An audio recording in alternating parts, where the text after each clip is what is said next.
और बात पश्चिम बंगाल की, जहां एसआईआर के खिलाफ हिंसक आंदोलन की सियासत तेज हो गई है। पश्चिम बंगाल में एसआईआर के खिलाफ प्रदर्शन को हिंसक बनाने की साजिश बेनकाब होने लगी है। नॉर्थ दिनाजपुर के चाकुलिया में गुस्साई भीड़ ने बीडीओ दफ्तर में तोड़फोड़ के बाद आग लगा दी। इस तोड़फोड़ और आगजनी में लाखों रुपए की सरकारी संपत्ति जलकर स्वाहा हो गई, लेकिन यह पूछने वाला कोई नहीं है कि गुस्से की वजह क्या है। कमाल की बात यह है कि स्थानीय पुलिस उपद्रवियों पर एफआईआर तो दर्ज करती है, लेकिन उकसाने वाले टीएमसी कार्यकर्ता के नाम पर एफआईआर नहीं होता है, यानी कि उसका नाम एफआईआर की जो फहरिस्त है उसमें नहीं डाली जाती। फराक्का में तोड़फोड़ के बाद अब उत्तरी दिनाजपुर के चाकुलिया में बीडीओ के कार्यालय में तोड़फोड़ और आगजनी की घटना से माइक्रो ऑब्जर्वर्स और चुनाव अधिकारी भयभीत हैं। हालात ऐसे हैं कि खुद राज्य के मुख्य चुनाव अधिकारी मनोज अग्रवाल को चुनावी कार्यों में लगे अधिकारियों को आश्वस्त करना पड़ रहा है। सवाल उठ रहा है कि फराक्का की घटना में तृणमूल विधायक मुनीरुल इस्लाम की मौजूदगी में तांडव होने के बावजूद एफआईआर में उनका नाम क्यों नहीं है। इस स्थिति में तृणमूल के नंबर 2 अभिषेक बैनर्जी का कहना है कि फराक्का और चाकुलिया की घटनाएं लोगों के गुस्से का परिणाम है, जो कि हर बार वो यही कहते रहते हैं कि भीड़ गुस्से में आ गई, क्यों आ गई नहीं बता पा रहे हैं। तृणमूल कांग्रेस ने जो तार्किक विसंगतियों की संख्या को लेकर बात कही है, राज्य के अन्य जिलों की तरह एसआईआर की जो प्रक्रिया है उसके विरोध में शुक्रवार सुबह से संदेशखाली के नेजाट में तृणमूल समर्थकों ने बीडीओ की गाड़ी का घेराव कर विरोध प्रदर्शन किया। उधर झारखंड में मुर्शिदाबाद के बेलडांगा निवासी प्रवासी मजदूर अलाउद्दीन शेख का फंदे से लटका शव बरामद हुआ है। इस मौत को लेकर मुर्शिदाबाद के बेलडांगा में राष्ट्रीय राजमार्ग संख्या 12 को अवरुद्ध कर विरोध प्रदर्शन किया गया। प्रदर्शनकारियों ने राष्ट्रीय राजमार्ग से लेकर रेलवे लाइन तक पर बांस रखकर मार्ग को बाधित कर दिया। विपक्ष का कहना है कि दूसरे राज्य में एक प्रवासी मजदूर की असामान्य मौत की आड़ में जानबूझकर विरोध के नाम पर अराजकता फैलाई जा रही है। कल मालदा में प्रधानमंत्री नरेंद्र मोदी के कार्यक्रम से पहले इस घटना को लेकर विपक्ष के नेता शुभेंदु अधिकारी ने अपने एक्स हैंडल पर पोस्ट करते हुए लिखा है कि कानून व्यवस्था पूरी तरह से ध्वस्त हो चुकी है। लंबे समय से राष्ट्रीय राजमार्ग अवरुद्ध है और लोकल ट्रेन को रोककर उस पर अंधाधुंध पथराव किया जा रहा है। मौके पर पहुंची पुलिस ने हालात कंट्रोल में करने की कोशिश की तो भीड़ ने पुलिस पर पथराव कर दिया। इसमें चाकुलिया थाने के स्टेशन इंचार्ज घायल हो गए। भारी बवाल के बाद इलाके में भारी संख्या में फोर्स को तैनात कर दिया गया है। वहीं बवाल के बाद अब पुलिस एक्शन में आई है। पुलिस ने इस मामले में चाकुलिया थाने में एफआईआर दर्ज की है, साथ ही 10 लोगों को हिरासत में भी लिया है। लेकिन बड़ा सवाल यह है कि हर चुनाव से पहले बंगाल में हिंसा का दौर आखिर क्यों शुरू हो जाता है और सीधे सत्तासीन पार्टी टीएमसी को फायदा करा जाती है। पिछले वर्षों में पंचायती राज चुनाव से लेकर विधानसभा और लोकसभा चुनाव में भी प्री और पोस्ट पोल वायलेंस में दर्जनों लोग मारे गए, सैकड़ों लोगों का घर-बार जल गया, उनको अपना घर-बार छोड़ना पड़ा। नक्सलवाड़ी आंदोलन से लेकर बंगाल का ये रक्त चरित्र सत्ता के लिए एक मजबूत ढाल बनकर उभरा है। वामपंथियों ने राजनीतिक हिंसा को सत्ता में रहते हुए संस्थागत तरीके से संरक्षण देना शुरू किया।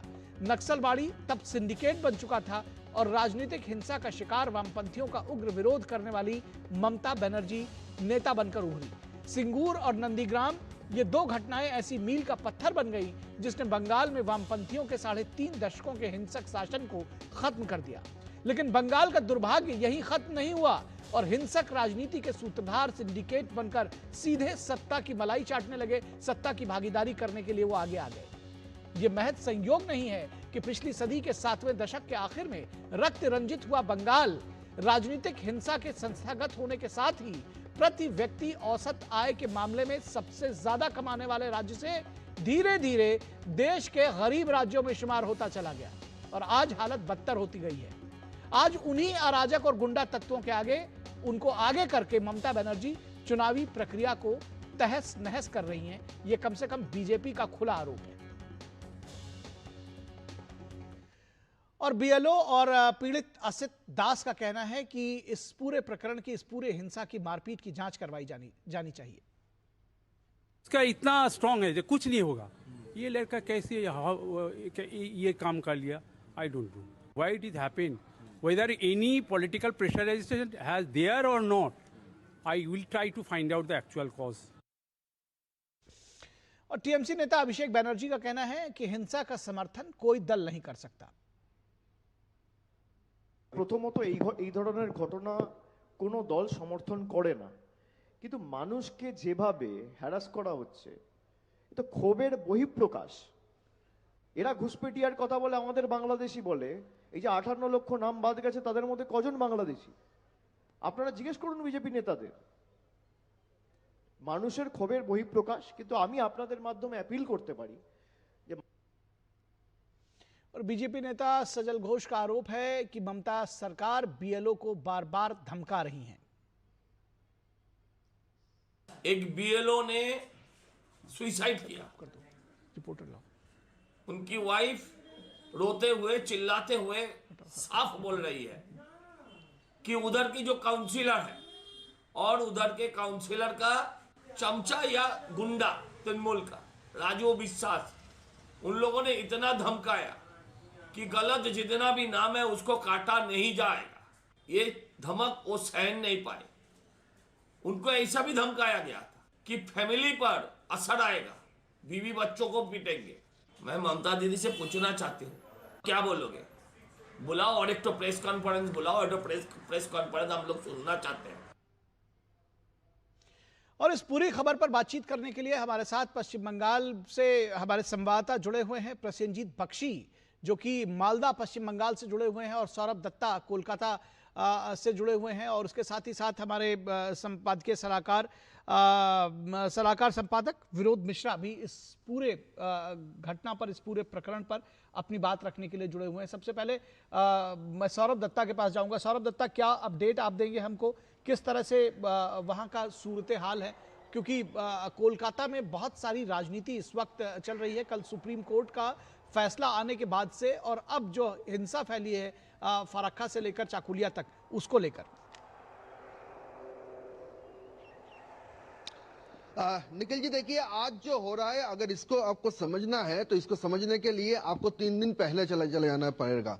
3 दिन पहले जब यहाँ का जो स्टेट सेक्रेटरीट है वहां से सीएम एक प्रेस कॉन्फ्रेंस करती है, और उस प्रेस कॉन्फ्रेंस करके वो लॉजिकल डिस्क्रिपेंसी लेकर अपना एक के बाद एक जो विरोध है वो विरोध जताती है, और जो अपना नैरेटिव है पूरा एसआईआर को लेकर वो एक बार फिर से दोहराती है, और साथ ही साथ वो कहती है कि मैं हर एक नागरिक को कहूंगा, चाहे वो महिलाएं हो, चाहे वो बुजुर्ग हो, चाहे वो किसी कम्युनिटी के हो, कि आप जाइए, सुनवाई जो जहां पे हो रहा है वहां पे जाइए और अपना जो हक है वो हक छीन लीजिए।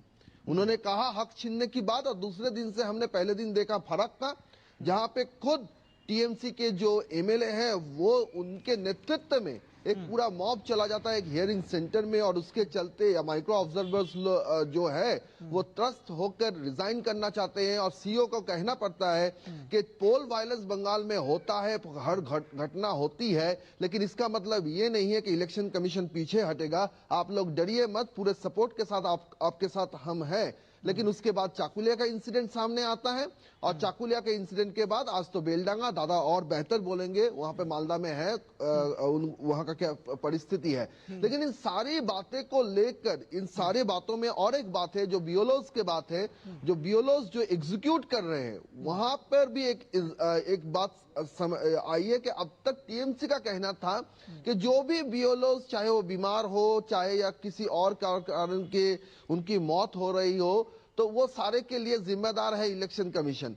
कल एक ऑडियो क्लिप सामने आया है जिसमें जो मृत है उनके जो पत्नी है वो साफ तरीके से कह रही है कि लोकल काउंसलर इतना दबाव डाल रहा था उनके ऊपर कि नाम कटेगा, एक भी अगर नाम कटेगा तो आपको देखेंगे, आपके पत्नी को घर से निकल नहीं देंगे, आपके बेटे को घर से निकल नहीं देंगे। ये जो माहौल हुआ, इसके चलते उन्होंने प्रेशर ले नहीं पाया और उन्होंने खुदकुशी कर लिया।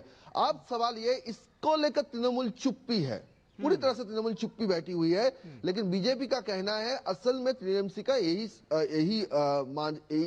टीएमसी का कैरेक्टर है, यही टीएमसी करना चाहती है एसआईआर को लेकर, क्योंकि पूरे जो प्रेस बुलेटिन है उसमें जो प्रोसेस है, जो धारा है, जो कॉन्स्टिट्यूशनल प्रोसेस है, अगर आपको किसी व्यक्ति को लेके आपको कोई कंप्लेन है तो आप जाइए चुनाव आयोग को कंप्लेन दीजिए, उसका तो और 4 दिन बढ़ोतरी भी हो गया, 15 से 19 जनवरी तक हो गया, 19 जनवरी तक, अगले सोमवार तक समय है, तो वो ना करके आप कुछ मॉब ठीक, कहीं पे जाके ठीक, चाहे वो सीधे संदेश खाली सीधे हो, तौर चाहे पर वो ये बेलना कहना, और हो, आपने चाहे जो वो कहा, पटाखा हो, चाहे वो चाकुल साहब आपने कहा कि ममता बनर्जी ने सीधे तौर पर कहा जाकर हक छीन लीजिए, उसके बाद ये हिंसा का दौर जो है उसकी शुरुआत हुई है। प्रसेनजीत दादा, आपसे समझना चाहेंगे, ये एक परमानेंट फीचर बन चुका है हिंसा, और पश्चिम बंगाल में, और उसको खास तौर पर मुख्यमंत्री ने जिस तरह से भड़काया, क्या कोई सूरत हाल इसमें बचती हैं? किस तरह से देख रहे हैं मालदा से जो आप रिपोर्ट्स देंगे, उसके साथ साथ उस पूरी सियासत को कैसे देख रहे हैं? देखिए, अभी थोड़ी देर पहले ममता बनर्जी नॉर्थ बंगाल के लिए कोलकाता एयरपोर्ट से उड़ गए, और उसके पहले उन्होंने एक छोटा सा स्टेटमेंट दिए। उस स्टेटमेंट में उन्होंने बताया, मैंने आप लोगों को बताया कि ये जो बेलडांगा में सुबह 8 बजे से शाम को 3 बजे तक वायलेंस चलता रहा, उसमें पत्रकारों के ऊपर लोगों ने आक्रमण किया। उसमें एक लेडी पत्रकार काफ़ी बुरी तरह से घायल है और एक कैमरा पर्सन भी घायल है जी। तो इसके बारे में जब पत्रकारों ने उनको पूछा तो उन्होंने बताया कि भीड़ों के अंदर जाने की क्या जरूरत था। तो ये तो एक तरह से ये जो आक्रमण है, इस आक्रमण को जस्टिफाई करना एक चीफ मिनिस्टर की तरफ से। लेकिन यहाँ पे दूसरे जो खतरनाक बात उन्होंने बताया, उन्होंने पूरे मुस्लिम कम्युनिटी को एक तरह से क्रिमिनल कम्युनिटी बता दिया। उन्होंने क्या बताया कि इस भीड़ में जाना, जुम्मा बार है, और जुम्मा बार में वो लोग इस तरह से एक जगह पे होते हैं, लाखों हजारों लोग, और इस भीड़ में जाना नहीं चाहिए। मतलब जुम्मा बार मुसलमान लोग एक जगह पे होते हैं, वहां पे अगर पत्रकार लोग जाएंगे तो इस तरह से पीटोगे। मतलब मुसलमान का काम है लोगों को पीटना। तो मुसलमान कम्युनिटी को उन्होंने क्रिमिनल कम्युनिटी बता दिया है बेलडांगा, कम से कम बेलडांगा की जो मुसलमान कम्युनिटी है। और उन्होंने ये भी बताया कि दुर्गा पूजा की समय पे लाखों हिंदू एक साथ होते हैं। मतलब लाखों हिंदू भी अगर एक साथ होते हैं तो उस भीड़ में अगर कोई जाते हैं तो हिंदू भी लोगों को पीटते हैं। तो ये जो स्टेटमेंट है, तो समझ लीजिए कि पश्चिम बंगाल की स्थिति आने वाले फ्यूचर में, कम से कम अगले 1 महीना जब ये SIR की सिलसिला चलता रहेगा, तो इसमें क्या होने जा रहा है और क्या होगा। ये जो मालदे में हम खड़े हैं, बाजू में इस तरफ मुर्शिदाबाद है, उस तरफ उत्तर दिनाजपुर है। देखिए, एक छोटे छोटे स्टेटमेंट से आपको समझना पड़ेगा। जो थोड़ी देर पहले अपने अभिषेक बनर्जी का स्टेटमेंट सुनाया बांग्ला में, उस बांग्ला में किस तरह से एक सफेद झूठ बता के चले गए अभिषेक बनर्जी, इसको आपको समझना चाहिए कि बंगाल में लोगों की दुर्दशा किस तरह से है। उन्होंने बताया कि 58 लाख लोगों को निकाल दिया गया इलेक्शन कमीशन की इस लिस्ट से। ये सारे लोग डेड लोग हैं, ये सारे लोग विस्थापित है, एक जगह से दूसरे जगह चले गए। और ये नहीं तो इस सारे लोग किसी तरह से डबल एंट्री था, ये कोई बांग्लादेशी नहीं था। ये सीधी तरह से उन्होंने बता रहे हैं, और हमारे सामने कोई उपाय नहीं है, हम इस बाइट को दिखा भी रहे हैं जी। किस तरह से लोगों को उस्काने की काम अभिषेक बनर्जी जैसे देश की एक सांसद कर रहे हैं, और हम वो दिखाने के लिए मजबूर हो गए। ये 58 लाख लोग आइदर डेड वोटर है, नहीं विस्थापित है, नहीं तो डबल एंट्री है। किस तरह से उस्काने की काम कर रहा है अभिषेक बनर्जी, ममता बनर्जी, बुआ भतीजा मिलके।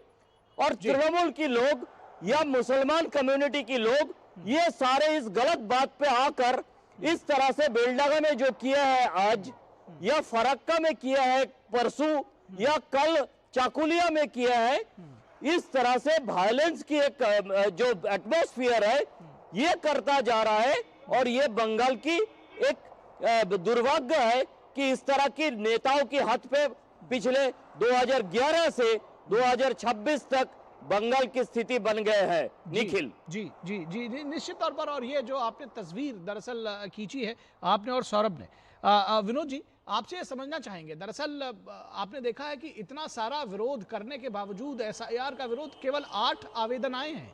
कि जो है जिसपे डिस्क्रिपेंसी की बात और जो सारी बातें कही जा रही है, और कह रहे हैं कि हमारे लाखों वोट कट गए। ये समझा जा सकता है जिस तरह से खुले आम ममता बनर्जी लोगों को उकसा रही हैं। क्या केंद्र सरकार को धारा 356 का प्रयोग करने के लिए राष्ट्रपति शासन लगाए जाने का प्रयोग करने का वो चैलेंज कर रही हैं, क्योंकि उनको मालूम है कि आने वाले कुछ ही महीने में अब तो चुनाव होने वाले हैं और उससे पहले वो एक शहीद की भूमिका में नजर आना चाहती है। निखिल, ये जो दादा बता रहे थे वो एक बंगाल का रक्त चरित्र है। ये रक्त चरित्र का और रक्त रंजित इतिहास को अगर आप देखें कि कल झारखंड में एक और वहाँ मुर्शिदाबाद का एक कामगार था, उसने सुसाइड किया है। झारखंड में सुसाइड करने वाले का विरोध मुर्शिदाबाद में हो रहा है और आप देखिए फरक्का एक्सप्रेस और सारी गाड़ियां वहां रुकी हुई है। कल से आप ये देखिए कि पूरे रेल ट्रैक जाम है। वहां के 10-10 घंटे वहां पे सारे लोग जो हैं वो इंतजार कर रहे हैं अपने डेस्टिनेशन पे जाने के लिए। ये लॉलेसनेस क्या बताता है? ये साजिश है। अगर मुर्शिदाबाद के में अगर झारखंड में किसी सुसाइड करने वाले बंदे का ये रेल रोको और ये रास्ता जाम और सड़क जाम होता है तो आप कह सकते हैं कि ये रक्त चरित्र का वही इतिहास जो हर चुनाव से पहले ममता बनर्जी दोहराती है। चाहे पंचायत चुनाव में हो, पिछले साल आपने देखा 2018 में 22 लोग मारे गए थे, सैकड़ों लोग घर बार छोड़ के भाग गए थे। असेंबली का चुनाव हो, उसमें आप देखिए 55 लोग मारे गए थे। उसके बाद प्री और पोस्ट पोल दोनों बता रहा हूं, सैकड़ों हजारों लोग घर छोड़ के चले गए थे। ये जो रक्त रंजित इतिहास है वो इस बंगाल में अब आप कह सकते हैं SIR के बहाने वो एक नया खेला, जब ममता बनर्जी कहती है ये खेला होवे, वो खेला होवे की शुरुआत है। देखना यह है कि बंगाल की जनता इस रक्त चरित्र से अपने को कैसे बाहर निकालती है। जी, निश्चित तौर पर यह बड़ा सवाल है और चुनाव ये तय करेंगे कि आखिर किस तरह से जनता इससे अपने आप को बाहर निकालती है। बहुत शुक्रिया सौरभ दत्ता आपका, प्रसेनजीत बख्शी आपका, विनोद मिश्रा जी आपका हमारे साथ जुड़ने के लिए।